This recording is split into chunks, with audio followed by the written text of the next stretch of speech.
안녕하세요. 왜 이렇게 연상의 남자를 만나게 된 건지 그때는 어린 마음에 남들보다 결혼하고 나니 후회가 되는 부분이 더 많습니다. 그나마 연애할 때는 남편도 한참 때라서 괜찮았는데 결혼 후부터는 영 아니었어요. 더군다나 결혼하면서 남편의 권유로 저는 회사까지 그만두게 되면서 솔직히 집안일을 하고 나면 딱히 할 게 없어서 체력적으로 힘이 남아 돌았는데 영업맨인 남편은 퇴근하고 나면 많이 힘들어했어요. 그리고 퇴근 후에는 술 약속이 뭐가 그리 많은지 허구한 날 술에 떡이 돼서 일어나지 않는 남편을 보고 있으면 날이 가면 갈수록 불만은 더해졌습니다.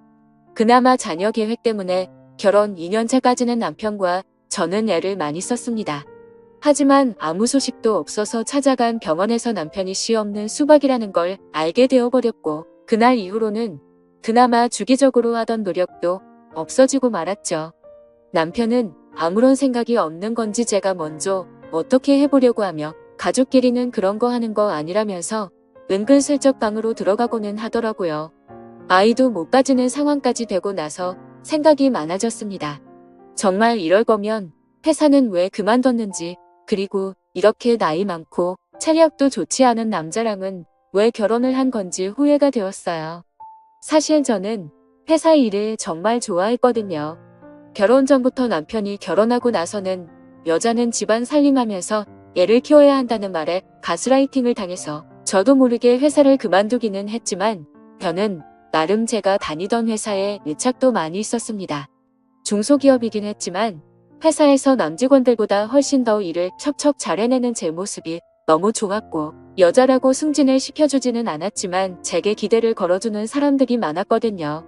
심지어 부장님이나 부사장님까지도 저를 좋게 봐주셔서 저한테 이런저런 남자들을 소개를 시켜주거나 그런 일도 종종 있고는 했어요. 당시에는 남편과 연애를 하고 있었음에도 저는 그런 소개 자리를 거절하지는 않았습니다. 더욱더 안타까운 건 남편보다 조건이 좋은 남자들도 많았지만 그 당시에는 남편보다 저를 만족시켜주는 사람은 없었거든요. 그랬던 남자가 지금에 와서는 왜 저 모양 저 꼴이 된 건지 정말 밤마다 짜증이 납니다. 이혼 사유가 될 수 있다는 말이 거짓말이거나 지어낸 건지 알았는데 그게 아닌 것 같아요. 진짜 미리 알 수만 있었더라면 현재의 남편을 고르지 않고 다른 사람을 고르고 싶다는 생각뿐입니다. 그래도 남편은 저한테 상냥했어요. 8살 연하의 와이프라 그런지 저를 공주대하듯 대해줬고 자기 때문에 직장까지 그만둔 저에게 물심양면으로 지원을 해줬습니다. 딱 부부끼리에 그거 하나 빼고 다 잘해줬어요. 솔직히 이렇게 친절하거나 그러지라도 않았다면 아마 진작에 이혼을 했을 수도 있었겠네요. 말씀드렸다시피 저는 일 처리도 정확하고 배우는 것도 빠른 사람이었어요. 어차피 저는 전업주부로 평생을 살아야 할 팔자가 되어버렸는데 집에서만 있는 건 제게 정말 고역이었습니다.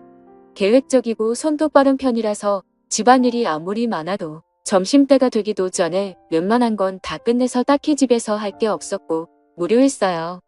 그 시간을 활용해서 저를 위해 쓰면 더 좋은 삶을 살 수 있겠다고 스스로를 위안하면서 밀렸던 독서도 해보고 싶은 공부도 해봤지만 밀려오는 부족함은 채워지지가 않았어요. 우울증까지는 아니었지만 집에 돌아온 남편에게 투정도 많이 했지만 남편은 항상 피곤하다 내일도 운전하면서 하루 종일 돌아다녀야 하기 때문에 체력을 비축해야 한다 하는 말도 안 되는 변명을 하면서 빠져나가기 바빴습니다. 그래서 저는 그때 당시에 집에 있으면서 살이 엄청 많이 찌게 되었습니다. 결혼 전에는 남편도 첫눈에 반하게 만들고 여기저기 직장 동료들한테 소개팅도 받아서 다니고 하면서 나름 남자 여럿 올리던 미모가 있었는데 집에만 있고 외출을 하지 않으니 화장도 안 하게 되고 살이 많이 찌게 되면서 결혼하기 전에 입던 옷들은 사이즈가 맞지 않아 입지도 못하게 되고 점점 제가 매력이 없어지는 것 같았습니다. 그리고 제가 살이 많이 찌게 된 이후로는 자격지심 때문인지 모르겠는데 남편도 저를 더 피한다고 생각을 했어요. 자존감이 낮아질 대로 낮아져 있던 그때 재활용을 하는 날 분리수거를 하다가 아파트 단지에서 이웃을 한 명 만나게 됩니다. 처음 보는 여자였는데 나이는 저보다 어려 보였어요. 아주 오시며 신발도 잔뜩 비싼 브랜드로 극에서 나와가지고는 재활용 분리수거를 하고 있는 거 아니겠어요? 사실 처음에는 속으로 욕을 했어요. 어지간히 돈 자랑을 하고 싶나 보다 싶었거든요. 이 시간에 분리수거를 하러 나온 걸 보니 저처럼 전업주부인 것 같은데 집에만 있으면서 저렇게 차려입고 다닐 필요가 있나 싶었거든요. 저랑 거의 똑같은 타이밍에 나왔는데도 불구하고 경비 아저씨가 저는 본체 만체도 안 하고 그 여자만 도와주는 것도 굉장히 기분이 나빴습니다. 아마 낮아진 제 자존감 때문이겠지요. 그런데 그때쯤부터 느낀 건데 분리수거를 하는 날마다 저랑 같은 시간에 나오는 것 아니겠어요? 그런데 나올 때마다 입고 있는 옷이며 신발이면 매번 다른 걸 입고 나오는 겁니다. 아무튼 그때부터 저는 그 여자와 안면을 트게 되었고 그냥 인사 정도만 나누는 사이가 되었어요. 하루는 집 근처에 있는 마트에서 장을 보고 나오는 길이었습니다. 장바구니가 3개가 꽉 찰 정도로 장을 많이 본 날이었어요. 하나는 어깨에 들쳐 업고 양손 하나씩 무거운 장바구니를 들고 집으로 돌아가려는데 누가 차 경적을 울리더라고요. 그래서 길을 비켜줬는데도 계속 빵빵 거리길래 뒤돌아보니 그 여자가 딱 보기에도 비싸 보이는 외제차를 끌고 창문을 내린 뒤에 저를 부르는 겁니다. 집에 가는 길이냐고 물어보면서 자기도 집에 가고 있으니 태워주겠다고요. 솔직히 조금 자존심이 상했습니다. 차 안에 탔는데 그 여자와 제가 비교가 많이 되었거든요. 그러니까 번쩍한 외제차에 그 외제차만큼 고급져 보이는 명품들 풀메이크업을 하고 머리까지 윤기가 철철 흐르더군요. 그에 비해 저는 그냥 누가 봐도 동네 아줌마 같아 보이는 평범한 복장의 슬리퍼를 신고 있었고 머리는 그냥 관리하기 편하게 적당히 촌스러운 파마를 하고 있었으니 말이죠. 괜히 차를 얻어 탔나 싶었습니다. 그리고 저는 제가 솔직히 그 여자가 그렇게 자기의 재력과 아름다움을 뽐내면서 자존감을 채우는데 이용된 희생양이라고 생각했어요. 정말 짧은 시간이었는데 오만 가지 생각이 다 들더라고요. 나도 저렇게 예쁘고 꾸미고 있었더라면 남편이 나를 피하게 되지 않지 않았을까 하는 생각도 들고 눈물이 막 나기 시작해서 그 자리에서 울어버리고 말았습니다. 제가 막 우니까 그 여자도 당황을 하더군요. 왜 우냐고 하면서 저를 달래줬어요. 허세와 허용이 가득하고 자기의 만족을 위해 남을 절망시키는 아주 나쁜 여자라고 생각했는데 제가 엄청 오해를 했습니다. 그 여자는 저를 진심으로 위로를 해줬어요. 그러면서 하는 말이 분리수거할 때 몇 번 마주치면서 언니하고 친해지고 싶었다고 하더라고요. 아파트 단지에 닭이랑 잘 맞을 것 같은 여자가 한 명도 없는데 딱 언니만큼은 처음 느낌부터 뭐가 파파박하고 왔다고 하면서 말입니다. 그래서 제가 당신같이 젊고 예쁘고 능력 있어 보이는 아가씨가 나랑 친해져서는 어디에 쓰겠냐고 거짓말하지 말라고 했습니다. 그랬더니 그녀가 하는 말이 언니가 꾸미지를 않아서 그렇지 자기가 봤을 때는 언니가 자기보다 훨씬 예쁠 거라고 하면서 저를 추켜 세워 주더군요. 그 여자가 하는 말이 100% 진심이라고 생각하지는 않았지만 또 위로를 받고 나니 기분이 썩 나쁘지가 않았네요. 그때부터 이 여자하고는 친하게 지냈습니다. 이 여자도 제가 예상한 대로 전업주부의 삶을 살고 있었고 매일같이 집에서만 보내는 게 무료한데 자기 남편이 워낙에 의심이 많아서 자기가 혼자 다니는 걸 원하지 않아 했다고 하네요. 그래서 그 여자는 그 여자 나름대로 같은 아파트에 사는 이웃 중에 자기와 잘 맞을 것 같은 사람을 찾아다녔던 겁니다. 그리고 그 여자는 저를 발견한 거고요. 안목이 있는 여자라는 생각이 들었어요. 제가 그 당시에 꾸미는 것도 포기하고 살도 많이 쪄 있는 상황이었지만 왕년에는 엄청 잘 나갔었다는 거를 본능적으로 눈치를 채고 있었던 거잖아요. 아무튼 제 인생은 그 여자를 만나면서 급박하게 변하게 되었습니다.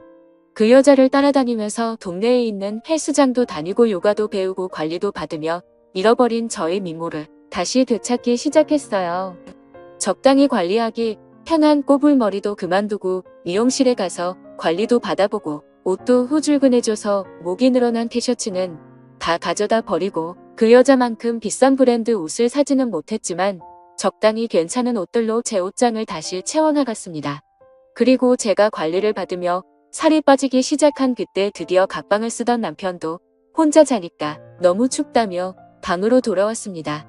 남편이 다시 저를 여자로 봐주면 기쁠 거라고 생각했는데 하나도 기쁘지가 않았습니다. 느릿느릿한 거북이인 저와 결승점까지 전력 질주를 하는 토끼 같은 남편이었거든요. 동화 속 토끼는 결승점에 다다르기 전에 잠깐 쉬었다라도 가지.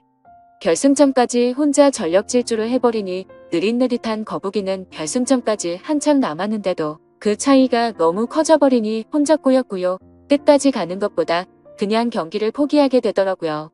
그날 이후로 제 옆으로 돌아오려는 남편이 정말 꼴보기가 싫었어요.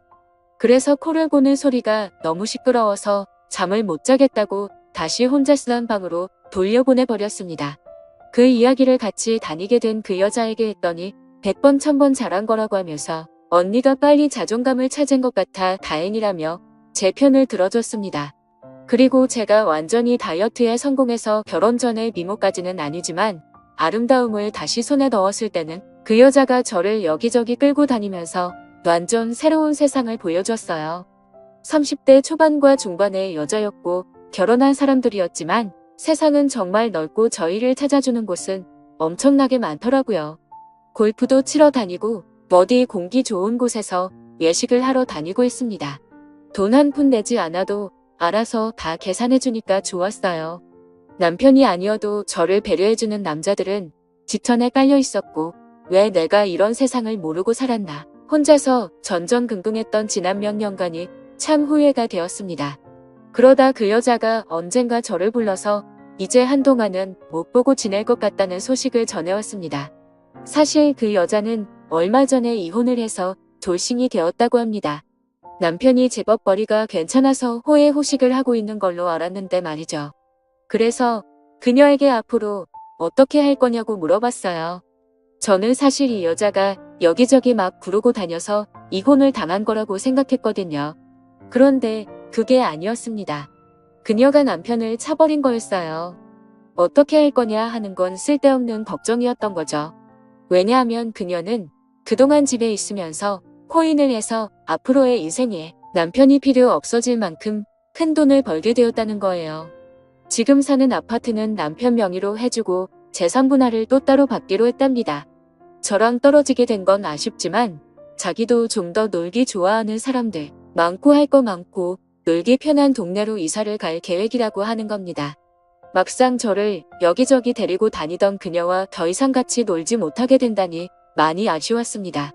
이제 막 저는 다시 제 인생을 찾은 느낌이었는데 다시 또 혼자가 돼버린다는 느낌이 들었어요. 그 여자가 없으면 차도 없고 운전도 할 줄 모르는 제가 어떻게 어디를 놀러 다니겠나 싶었습니다. 그렇다고 그녀가 집도 남편한테 넘기고 이사를 가는데 저 하나 때문에 그걸 포기하진 않겠다 생각했죠.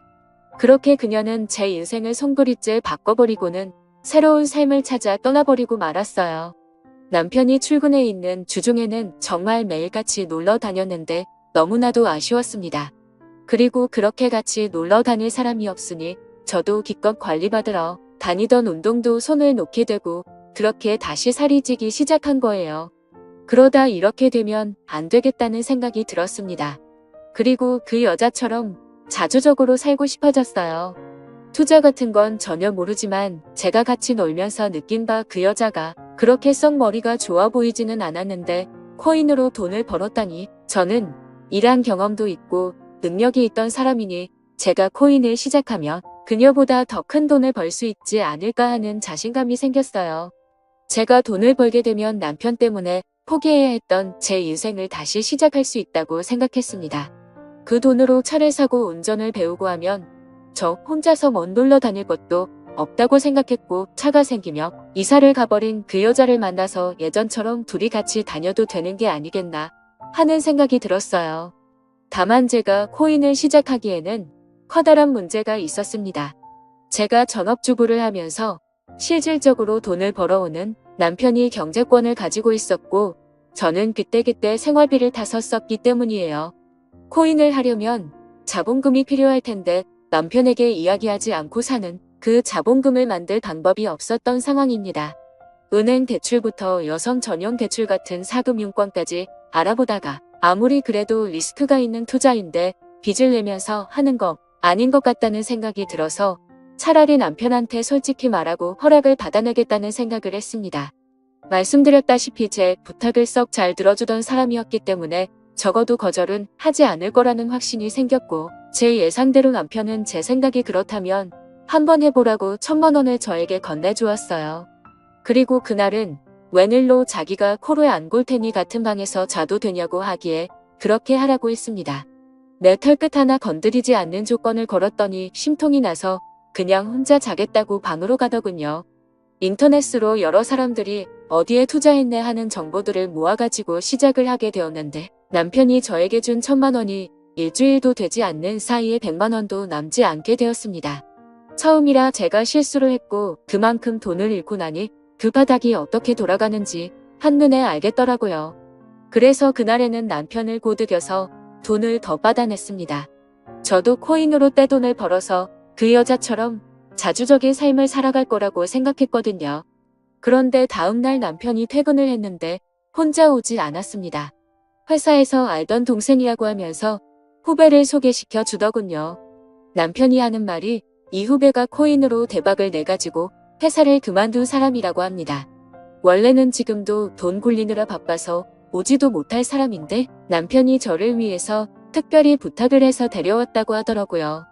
어떻게 투자를 하고 치고 빠지는지 저에게 가르침을 주려고 말이죠. 제가 그런 거 필요 없다고 나 혼자서도 알아서 잘할 수 있다고 했더니 남편은 그래도 일주일 전에 준 1,000만 원을 다 날려먹지 않았냐고 하면서 아픈 곳을 찌르더라고요. 앞으로 벌 돈이 얼마인데 그 정도는 내 경험비로 들어갔다 치면 되는 거 아니냐고 했더니 그 후배라는 사람이 그렇게 이쪽 일을 쉽게 받다가 거지가 되는 거 순식간이라고 하면서 자기도 확신이 있는 게 아니기 때문에 투자 종목을 알려줄 수는 없지만 그래도 도움은 될 테니 한번 자기 이야기를 들어나 보라는 거예요. 내가 알아서 한다는데 왜 자꾸 그러냐면서 성질을 부리니 그러면 남편이 데려온 후배가 하는 말이 그러면 어떤 방식으로 제가 투자를 하고 있는지 자기가 지켜만 보겠다며 1시간 동안 제가 하고 싶은 대로 돈을 굴려보랍니다. 그래서 제가 1시간 동안 20% 이상의 수익을 내면 자기 도움 없이도 잘할 수 있는 사람이라고 생각하고 감너라 배너라 하지 않겠다고 그냥 돌아가겠다고 하는 겁니다. 그래프를 분 단위로 쪼개서 분석을 하며 저도 제 나름대로 이것저것을 분산해 가면서 투자를 했어요. 20분도 안 돼서 제가 투자한 것들이 올라가기 시작했습니다. 20%가 아니라 40%에 가까운 수익률을 내기 시작했습니다. 제가 이렇게 잘하는데 남의 도움이 뭐가 필요하겠냐고 돈 버는 거 보이지 않냐고 하고 그 사람한테 이만 돌아가라고 했어요. 그랬더니 1시간 동안 지켜본다고 하지 않았느냐고 하면서 약속한 시간만큼은 보고 가겠다 하는 거예요. 그러고는 하는 말이 자기였으면 그만 돈을 빼겠다고 하는 겁니다. 돈을 잘 벌었다더니 번 사람 맞냐고 물 들어올 땐 노를 저어야 하지 않겠냐고 저는 순식간에 불어난 돈으로 다시 또 다른 곳에 투자를 하며 치고 빠지기를 시작했어요. 오르락 내리락 했지만 처음에는 나름 수익률을 내고 있는 것 같았습니다. 그런데 1시간이 다 되었을 때는 제가 투자한 것들이 내려가기 시작하면서 그렇게 30분을 더 돈을 굴려봤는데 남편이 새로 건네준 또 다른 1,000만 원이 결국엔 또다시 반토막이 나버려서 500만 원도 남지 않게 돼버렸어요. 남편 후배가 말하기를 저한테 가르쳐줄 건 코인으로 돈을 버는 방법이 아니라 투자 같은 건 영 소질이 없어 보이니 그만두게 하는 것이 제일 좋겠다고 하는 겁니다. 아까 제가 40% 수익을 냈을 때 그때 손을 털고 일어났거나 그때부터 원금을 보존해두고 수익을 낸 부분만 가지고 돈을 굴려야지. 저같이 감으로 투자하는 사람들이 빈털털이 되기 딱 좋다고 말하며 자리에서 일어나더라고요. 남편이 보는 앞에서 1시간 만에 또 절반의 돈을 잃으니 남편도 이제는 더 이상 투자하라고 돈을 내어줄 수 없다고 난색을 표했습니다. 대신 남아있는 돈은 제가 자유롭게 써도 된다고만 해줬을 뿐이에요. 그날 이후로 지금은 객기 부리지 않고 차근차근히 배워나가고 있습니다. 사실 남편 모르게 그날 데리고 온 남편의 후배가 운영하고 있는 투자 사무실로 출근을 하고 있어요. 사무실이랄 것도 없이 그냥 혼자 사는 방 같은 곳입니다. 거기서 저는 제 나름의 비용을 내며 투자하는 방법을 배우고 있어요. 제가 남편의 후배에게 원하는 걸 해주고 저는 투자도 배우면서 남편 대신 부족함을 채우고 있으니 어떻게 보면 윈윈이라고 볼 수 있는 셈이죠. 지금은 남편이 알면 안 되는지라 조심스럽게 행동하고 있어요. 그래서 남편이 퇴근하기 3시간 전에는 항상 집으로 돌아가고는 있습니다. 하지만 이것도 제가 큰 돈을 벌고 난다면 남편도 저를 이해해주지 않을까 생각해요. 또 찾아주셔서 감사합니다. 사연을 읽고 재밌으셨다면 좋아요, 구독, 댓글 부탁드립니다. 감사합니다.